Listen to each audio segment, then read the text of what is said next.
네, 사랑의 기초 우리 과제로 해야 되는 그 성인애착 검사랑 연인관계 유능성 척도 그 해석하는 방법하고 실시하는 방법 설명하도록 할게요. 먼저 제가 이제 한글 파일로 올린 나의 애착 유형은 해서 그 애착 검사, 성인애착 검사 있죠? 그거를 준비를 하시고 들으셔야 돼요. 네, 지금 이제 보시면 그 이제 쭉 문항이 36개가 나오죠. 그래서 이제 문항을 읽고 해당되는 점수 1점이 전혀 그렇지 않다, 2점 그렇지 않다, 3점 보통이다, 4점 그렇다, 5점 매우 그렇다예요. 해당되는 거에 체크를 하면 돼요. 근데 그 두 번째 페이지 보시면 채점하는 방법에서 지금 3번, 15번, 19번, 22번, 25번, 27번, 29번, 31번, 33번, 35번은 역코딩 할 것이라고 써 있어요. 여기서 이제 역코딩을 좀 설명을 해드려야 되는데, 지금 다시 문항으로 가시면, 지금 3번은 역코딩 문항이고, 2번은 역코딩 문항 아니죠. 그럼 두 개가 어떻게 다르냐면, 2번. 사귀는 사람에게 버림을 받을까봐 걱정된다. 이러면, 만약에, 그렇다. 이러면 이제 그냥 4점을 주시면 돼요. 근데 3번은 역코딩 문항에 속하죠. 그래서 사귀는 사람들과 가까워지는 것이 매우 편하다. 이랬을 때 만약에 그렇다 이러면 4점이 아니라 반대로 2점을 주셔야 돼요. 매우 그렇다 이러면 5점이 아니라 1점을 주셔야 되고요. 보통이다는 그냥 3점 그대로인 거죠. 역코딩 하는 거 이해 가시죠? 그래서 지금 두 번째 페이지에 역코딩하는 문항을 앞에 문항에다가 표기를 해두시고 역코딩할 것과 그렇지 않은 거를 선별하셔가지고 점수 체크를 하셔야 돼요. 그래서 이제 결과를 보는 방법은 이제 여러분들의 회피 점수하고 불안 점수를 산출하셔야 되는데 회피 점수는 홀수번 문항의 점수를 다 합하셔가지고 나누기 18 하시면 돼요. 그리고 불안 점수는 짝수번 그 문항의 점수를 다 합계를 내셔가지고 나누기 18. 그러면 이제 값이 나오죠. 그러면 이제 두 번째 페이지에 지금 보시면 안정형 유형은 회피 점수가 2.33보다 낮고 불안 점수가 2.61보다 낮을 때 이렇게 이제 기준이 나와요. 그래서 내 점수가 이 4개의 기준에서 어떤 유형에 속하는지를 도출해 내시면 돼요. 이해 가시죠? 네. 그리고 이제 이 유형에 대해서 설명을 드리면 이제 이 그 애착의 유형을 크게 4가지로 나뉘는데 그 4가지 유형을 나누는 기준이 자아 모델이 긍정인지 부정인지, 타인 모델이 긍정인지 부정인지에 따라서 나누는 거예요. 그러니까 여기서 말하는 자아 모델, 자기 모델은 자신이 다른 사람들로부터 사랑과 보살핌을 받을 가치가 있는 존재라고 생각하면은 자기 모델, 자아 모델이 긍정인 거고, 나는 아무도 날 좋아하지 않을 거야, 난 쓸모없는 인간이야 라고 생각하면 자아 모델, 자기 모델이 부정인 거죠. 또 타인 모델도 타인이 내가 신뢰할 수 있고 나를 도와줄 수 있는 존재라고 생각하면 타인 모델이 긍정인 거고, 그렇지 않고 저 사람 믿을 사람 못 되고 내가 뭐 어려움에 처해도 날 도와줄 리가 없는 사람이야 라고 생각하면 타인 모델이 부정인 거예요. 그래서 자기 모델도 긍정이고 타인 모델도 긍정이면은 안정적인 유형에 속해요. 그리고 자기 모델은 부정인데 타인 모델이 긍정인 경우는 몰두된 유형이죠. 반대로 자기 모델은 긍정인데 타인 모델이 부정인 경우는 거부적 회피 유형이에요. 그리고 둘 다 부정인 경우는 두려운 회피 유형. 그럼 이제 각각의 유형에 대해서 설명드리면 안정적 유형, 이거는 이제 자기 모델 긍정, 타인 모델 긍정이라고 했죠. 나는 사랑받아 마땅할 사람, 다른 사람은 되게 좋은 사람, 믿을 만한 사람 이렇게 생각하는 거. 이런 사람들은 굉장히 어렸을 때 따뜻하고 반응적인 부모한테 이렇게 양육을 받은 거예요. 그래서 자기 지각도 긍정, 타인도 우리 엄마처럼 분명히 좋은 사람이라는 믿음이 있어요. 그래서 굉장히 높은 자존감 가지고 있고요. 그리고 대인하고의 그런 친밀한 관계도 굉장히 편안하게 느껴요. 그래서 원만한 관계를 형성하는 거죠. 연인 관계뿐만 아니라 친구 관계도 마찬가지. 하지만 이제 몰두된 유형 같은 경우는 자기 모델은 부정인데 타인 모델이 긍정이라고 했죠. 나는 되게 막 쓸모없는 사람, 나를 아무도 안 좋아할 거야 이렇게 생각하면서 타인에 대한 그 의존이 강한 거예요. 그래서 이런 사람들은 이제 약간 어렸을 때 부모님이 약간 일관성이 없게 반응한 거예요.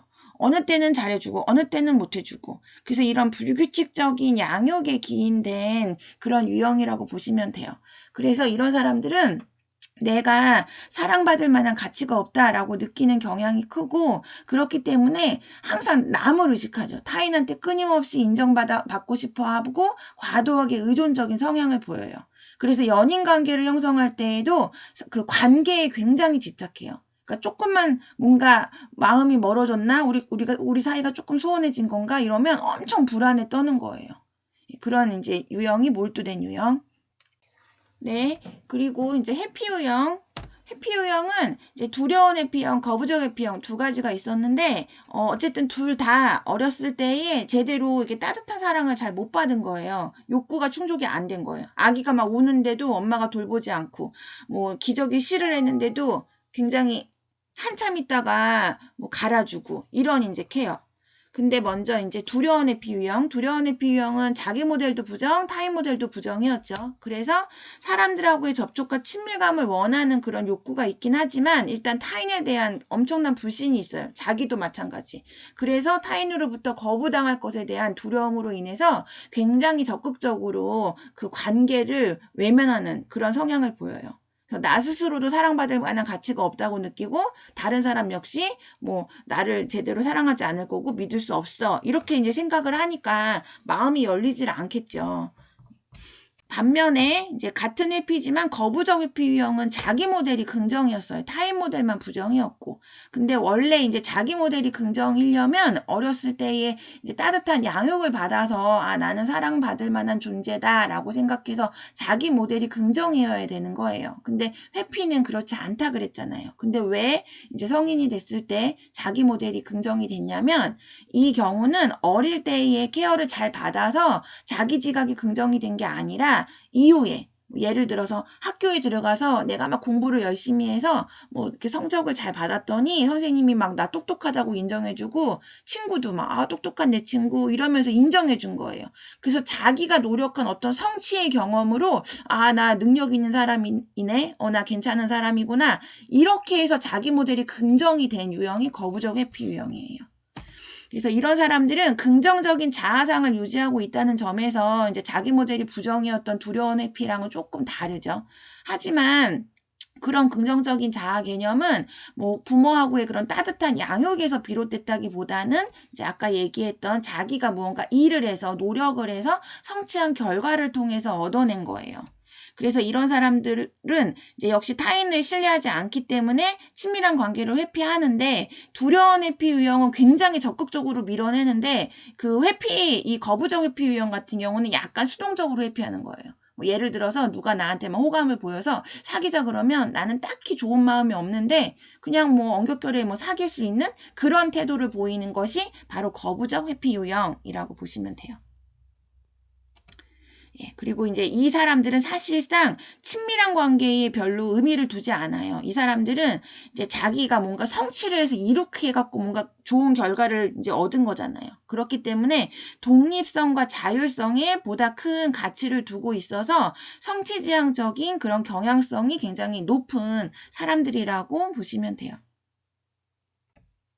그리고 이제 연인관계 유능성 척도 이것도 이제 그 출력 받으셔가지고 점수 체크한 다음에 이제 지금 설명을 들으시면 돼요. 연인관계 유능성은 총 4가지 하위 요인으로 이제 설명을 해볼 수가 있는데 먼저 이제 연인관계 유능성은 연인관계를 잘 형성할 수 있는 일종의 능력이에요. 근데 그 능력을 4가지 측면으로 설명을 하죠. 그래서 관계 효능감이라고 하는 건 이성 교제를 할 때 자신의 능력을 긍정적으로 인식하고 자신의 연인과 관련된 정보라든가 이성에 대해서 내가 잘 파악할 수 있는 그런 능력을 갖고 있는 정도라고 보시면 되고 그 연인 관계 유능성 척도 중에 관계 효능감을 측정하는 문항이 지금 가로 안에 제시된 1번, 2번, 9번, 10번 이렇게 나오는 거 있죠. 요 9개 문항이라고 보시면 돼요. 그러니까 이제 여러분들의 관계 효능감의 정도를 알아보고 싶으면 이 9개의 문항의 점수를 합계를 내시면 돼요. 근데 지금 이제 요게 대략 이 총점이 한 4점 이상은 돼야지 그래도 이 관계 효능감이 좀 우수한 편이에요. 30점 전후로 해서 그냥 양호한 정도고 그 점수가 떨어지면은 이런 능력이 이제 부족하다라고 해석하시면 돼요. 그리고 이제 관계 유지 행동, 이것도 이제 총 9개 문항, 여기 가로로 나와 있는 3번, 4번, 11번 이렇게 나온 문항이 관계 유지 행동에 대한 그 유능성을 설명하는 그 문항들이라고 보시면 돼요. 이거는 이제 연인한테 계속 관심을 갖고 충실하고 성실하게 대하면서 연인 관계에 최선을 다하는 그런 능력의 정도를 평가하는 문항들이고, 역시 관계 유지 행동도 34점 이상이면 우수한 거, 30점 전후가 이제 그냥 양호한 거라고 보시면 되고, 그 이하의 점수는 관계 유지 행동 능력이 떨어지는 거죠. 그리고 갈등 관리 행동은 총 8개 문항으로 설명돼요. 지금 가로 안에 있는 5번, 6번, 13번 나온 거 있죠. 그 8개 문항을 합산을 하셔가지고 점수를 보면 되는데, 갈등 관리 행동은 30점 이상이면 우수한 거예요. 그 아래면 이제 그 점수가 30점에서 멀면 멀수록 갈등 관리 행동 능력이 이제 결여된 거라고 보시면 돼요. 이 갈등 관리 행동은 연인을 존중하고 연인 간의 갈등이 발생되지 않도록 미연에 방지할 수 있는 태도를 취하고, 설사 갈등이 유발됐다 하더라도 원만하게 그 갈등을 잘 해결할 수 있는 정도를 나타내는 거예요. 그리고 마지막 불안감 해소, 이제 총 6개 문항이죠. 7번, 8번, 15번, 16번, 23, 29번. 이 불안감 해소도 역코딩을 하셔야 돼요. 역코딩 아까 배우셨죠? 원래 점수가 5점이면은 5점이 아니라 1점을 주셔야 된다는 거예요. 그래서 지금 요 나온 문항만 역코딩을 하셔가지고 그 점수를 평가하시면 돼요. 이 불안감 해소는 연인 관계 및 연인을 불편하게 하거나 부담스러워하지 않고 연애를 하는 동안에도 많은 스트레스가 유발되지 않으며 행복하게 연애를 할 수 있는 것을 의미해요. 그래서 이 이제 불안감 해소 같은 경우는 대략 22점 이상이면은 이 불안감 해소 능력이 좋은 거예요. 그 점수가 22점보다 이제 멀면 멀수록 그런 능력이 결여된 거다라고 해석하시면 돼요. 그래서 이 두 가지 이제 척도를 하신 다음에 지금 생각해 볼 문제 또 나왔죠. 앞서서도 하나 나왔어요. 그것도 푸셔야 되고, 지금 나온 생각해 볼 문제 2개도 푸셔야 되는데, 첫 번째는 자신의 성장 과정에서 부모님 혹은 주 양육자하고의 관계를 회상하면서 성인애착 결과를 분석해 보는 거예요. 뭐 저를 예를 들으면 저도 사실 안정애착 아니거든요. 저 몰두된 유형이에요. 저희 어머니도 아마 비일관적으로 엄마 컨디션 좋을 때는 저의 욕구를 잘 들어줬는데, 엄마가 좀 지치고 이랬을 때에는 제 욕구가 바로바로 실현이 안 돼서 제가 이제 불안도가 좀 높은 사람이 된 것 같아요. 근데 이 몰두된 유형 같은 경우는 관계에 집착한다 그랬잖아요. 그래서 나랑 되게 친밀하다고 느끼는 뭐 친한 친구, 연인 같은 경우 관계가 조금이라도 멀어지면 엄청 불안해한다고 했죠. 그래서 몰두된 유형들의 이제 전형적인 특징은 연락이 안 되면은 이제 완전히 이상한 생각 많이 하죠. 얘 딴짓 하는 거 아니야? 지금 딴 여자 만나는 거 아니야? 뭐 딴 남자 만나는 거 아니야? 이러고 이제 받을 때까지 막 수십 통, 수백 통 하는 그런 스타일. 그리고 연락 늦게 와도, 나 지금 내 연락 받았는데 왜 답장 안 해? 막 이러면서 엄청 스트레스 받아 하는 그런 유형들이에요. 그게 결국에는 이 어린 시절에 부모의 양육 행동이 기인된 거라고 보시면 돼요. 근데 여러분들이 오해를 하시면 안 되는 게, 부모님이 의도를 가지고 이렇게 한 건 아니에요. 저희 엄마도 당연히 저 사랑했죠. 근데 엄마도 아기가 잘 모를 거라고 생각해서 그냥 컨디션 조절을 잘 못하셔서 이제 그런 더딘 뭔가 약간 비일관된 양육을 보이신 거지, 부모가 막 아이를 일부러 나쁘게 만들려고 그런 건 절대 아닌 거죠. 그러니까 여러분들도 뭐 이제 설사 불안정애착으로 나왔다고 해서 뭐 부모님을 원망하고 탓하라고 제가 이걸 알려드린 게 아니라, 그냥 여러분들 자신을 이해하라고 알려드린 거예요. 그 몰두된 유형 같은 경우 연락 안 되면 엄청 이상한 생각 많이 한다 그랬죠. 저도 이제 이 애착 유형에 대한 이해가 없었을 때에는 제가 사귀었던 사람들이 좀 이상하다 생각했어요. 걔네들이 저를 불안하게 만들어서 내가 불안해하는 거다라고 생각했는데, 이제 이런 저도 전공이 이쪽이다 보니까 이런 개념들을 알게 되고 저에 대한 이제 애착 유형도 파악하다 보니까 결국 그 불안은 나에 기인된 거라는 걸 알게 된 거예요. 그러니까 이제 근데 사실 내가 어떤 유형이어서 문제점을 내가 머리로 인지를 한다 하더라도 이게 일종의 속성으로 이제 내재화가 되어 있어서 잘 바뀌지는 않아요. 근데 좀 대처 능력은 생기죠.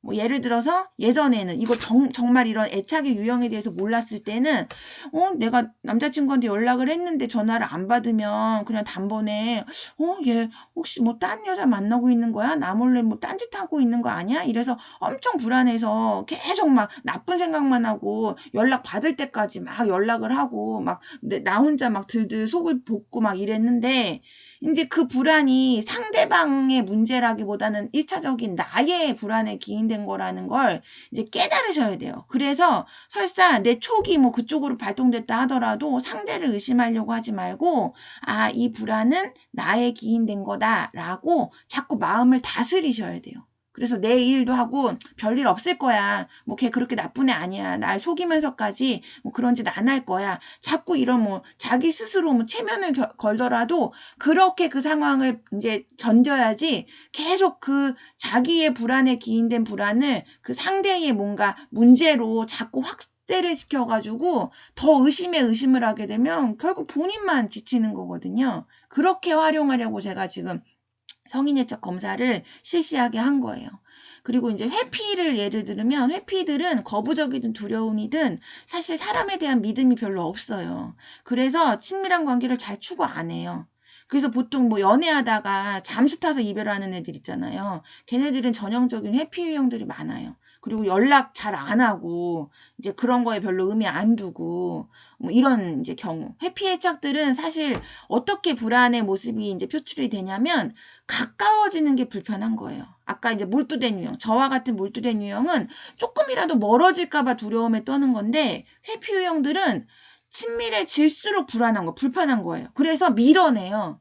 그래서 이것도 이제 본인의 의도는 아니고 이제 그 자기가 자기 내면에 장착된 그 애착의 그 기제가 작동이 돼서 뭐 우리가 예를 들어서 연애를 막 하면 할수록 이렇게 가까워지면 막 이제 든든한 내 뭐 이렇게 파트너가 있구나, 짝꿍이 있구나 이러면서 마음의 위안과 안정을 찾는데 회피들은 친해지면 질수록 불안한 거예요. 이 사람이랑 더 가까워지면 안 되지.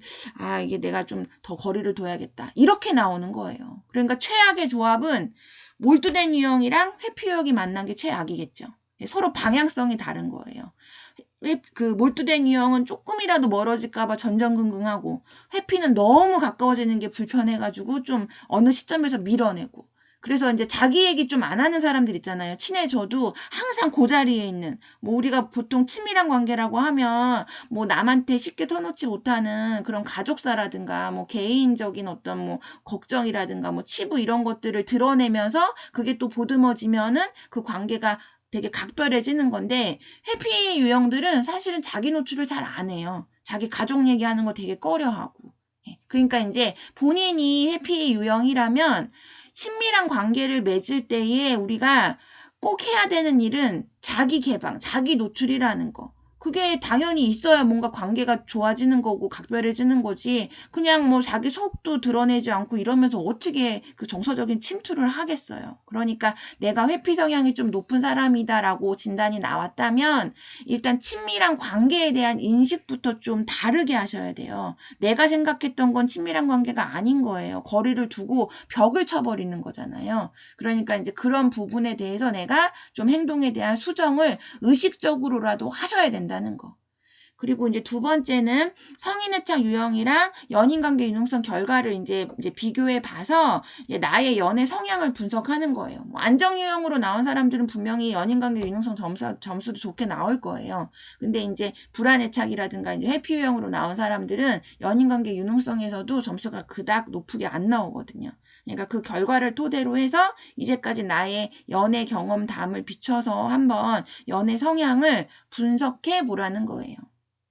네, 이번 시간 설명 여기까지 마치고 생각해 볼 문제 총 3가지예요. 앞에도 하나 나왔어요. 그것까지 해서 최소 5줄 이상 각각 작성하셔가지고 기한 내에 제출하시기 바랍니다.